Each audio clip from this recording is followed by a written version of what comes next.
Yep. So sorry. It's okay. How do I move to the next slide? Oh yeah, I have the same question. Just like this with the arrow. So I need to do it. Yeah, unless Okay. you want to tell us. No, that's fine. I'll. Okay.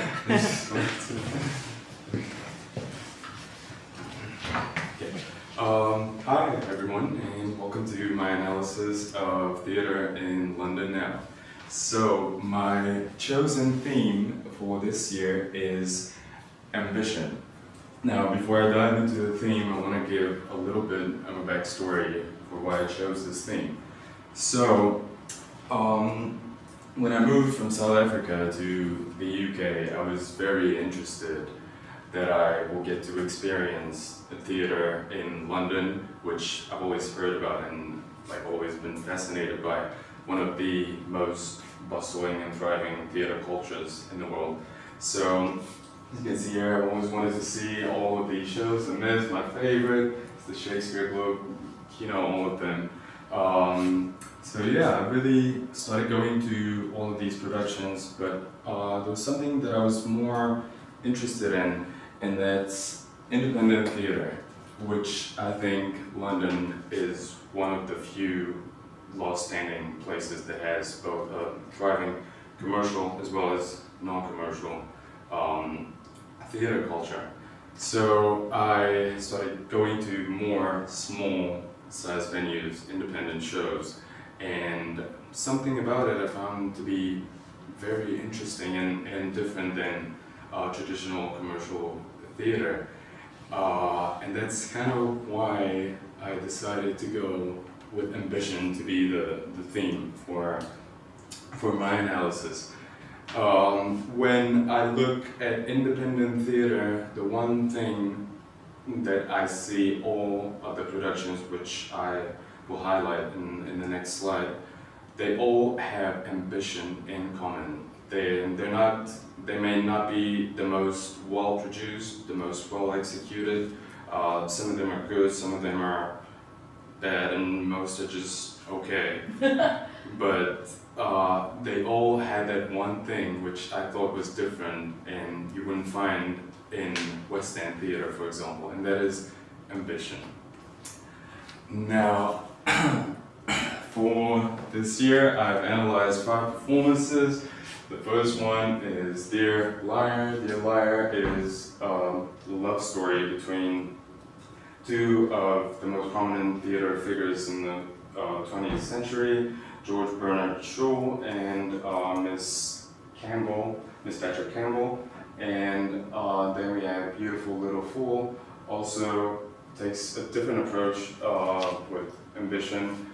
Also a love story between two of the most prominent jazz figures in the United States, in the US. And then we have Darky Armo Girl, which, unlike the poster suggests, does not have any jump scares or horror of any kind. It's a very beautiful story about an Armenian immigrant and her struggling to find herself and her voice in London and trying to make it as an actress. Then we have Go Feral, like the Big Dogs, and that deals more with the corporate world and the kind of dark side of ambition that young people find themselves involved in. However, for my analysis, I will focus on Oh Mary. That will be the central focus of my analysis. That was the last show that I watched of the 5, and also the one that stood out to me in terms of both the narrative and also the theme of ambition, and kind of gave a new direction for where I saw this project going. So, Oh Mary is a story about Miss Lincoln, Abraham Lincoln's wife, trying to become an actress and realizing that she wanted to be an artist all along, and all of that is happening just a few weeks before her husband's assassination. And yeah, the show is a dark comedy and draws a lot on drag performance and things like parody-like performance. Now I want to talk a little bit about Oh Mary, of how the show came to become what it is now. So it started as an idea. Started as a very small and humble idea that was sitting in the playwright's head for about 15 years. And then when he finally decided to write it, the show became an instant hit, an instant success, and then it was transferred to Broadway, from then to the West End, won Tony Awards, and is breaking all records in sales. Now, Oh Mary kind of introduced a new side of ambition that I didn't look at going into the project.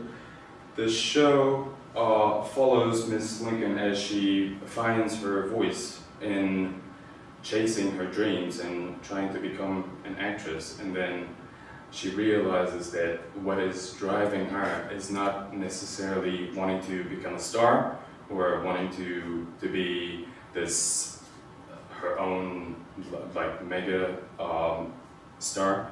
No, she is actually just was wanting to be heard, and she just wanted to be heard. She wanted her voice to be heard, and she believed that that is her own fulfillment. And towards the end of the show, when she finally is able to communicate her voice with everyone and is allowed to do that in spite of all the odds, that's when she finds her own happiness. And to me, that is the entire message of the show. It's not a show about ambition necessarily. It's about fulfillment and chasing your dreams and how that can lead you to places that you didn't expect. If I look back at all the 5 shows that I've analyzed, I think all the leads in these performances, they pretty much have nothing in common, but they're all driven by something. They may not know what it is, and it's certainly different for each one of them, but they're all driven by something. And once they achieve that thing, once they realize what that thing is that is driving them, that is when they find their own true happiness. If there is, if we look at the narrative of Oh Mary, we'll find that this is a woman trying to make it despite of all the restrictions placed upon her by her husband and society, and being the First Lady of the United States. But then when she finally breaks away from all the traditions and becomes who she always wanted to be, she's happy and she feels fulfilled, which that is a narrative that prioritizes ambition as a way to fulfillment. But it also, if we look on the background of things, of how the show was written, how it was the journey it took from being just a small idea to taking one of the biggest stages in the world, whether it's Broadway or the West End, the show in itself is also an emancipation of ambition. So that's why I chose Oh Mary to be my central focus, because I believe it does that on a narrative level, but also on a conceptual level in the production side of things. The other thing I wanted to highlight is that Oh Mary draws a lot on queer theory and drag performance, which obviously Judith Butler advocates a lot for the need for drag performances specifically as a form of parody but also a form of social critique, which I think Oh Mary does that job very well in kind of breaking away from these social norms and traditions. And then the other thing I also wanted to highlight is is Peggy Phelan's ontology of performance and liveness, which she highlights that performance only exists in the present, which I think is very much the case with Mary, especially towards the end of the performance, as Mary becomes her own person, and in that moment she is living her dream, and that moment in a way cannot be reenacted or replicated in any way. One thing I also wanted to that Phelan highlights is that is that performance in itself is a humbling project, but it's also exceedingly ambitious. And I thought that was very interesting. I think what she means by that is that when you try or when you attempt to reach or achieve something through a performance, which is what a performance would aim for, is to capture something, that thing that you're trying to capture will vanish, and that process of trying to capture something, knowing that it will vanish, is both humbling but also quite an ambitious thing to do. I think Phelan meant that the condition of performance itself exists in the present, and it will disappear, but it's that disappearance that brings value, or adds value, or where the value of the performance itself lies, in that disappearance, and in us presenting and chasing that disappearance, knowing that it will vanish, which again I think is the case that Mary tries to achieve.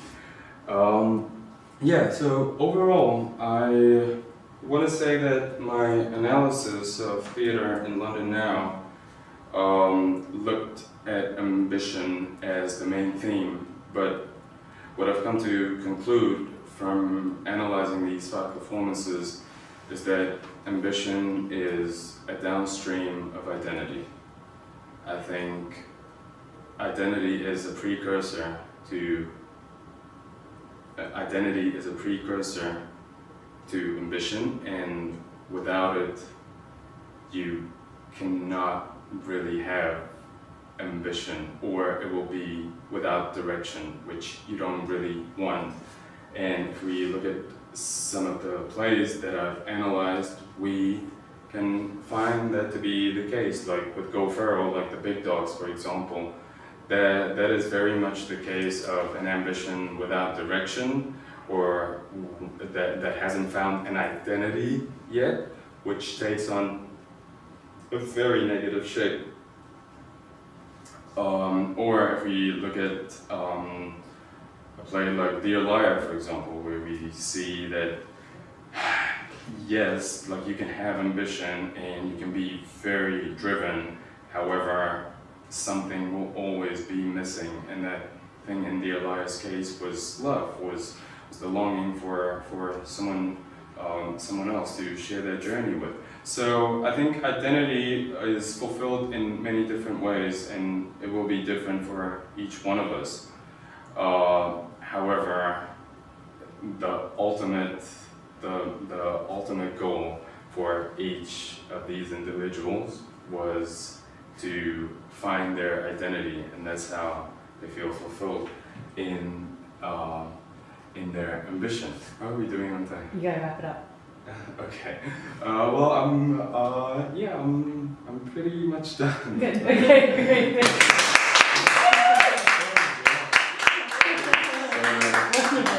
Okay, so we don't have much time for questions, but I will just ask this. I think that you presented some really interesting ideas, and in particular about the commonalities. Even though you spoke primarily about O'Mary, you've summarized some of the commonalities between your analysis of O'Mary and the other plays. Are there some essential differences that you want to point out about how ambition was thematized in the plays that you chose? Yes, totally. So if I start with Dear Liar, for example, that presents ambition in the form of love. So you have, well, actually, so you have the career side of ambition, which is like these two mega stars trying to kind of dominate the theater space, but their true ambition lies in finding one another and trying to connect with one another, and that's pretty much what drives them the entire time to keep going and keep producing more and more quality work. And then like if we look at Darky Armo Girl, for example, again, her ambition is trying to become a star. She just wants to be a star, a singer or an actress. But what she actually discovers that she's not just trying to be that person. She just wants to be a confident woman. And so that takes her to a complete different direction than what she intended in the first place. And she becomes a happy person, even though she never makes it into the scene in London. But she doesn't care anymore because she feels fulfilled and she feels like that's who she is. And yeah, that's enough for her. Great, I'm going to stop you there. Okay. Thanks very much.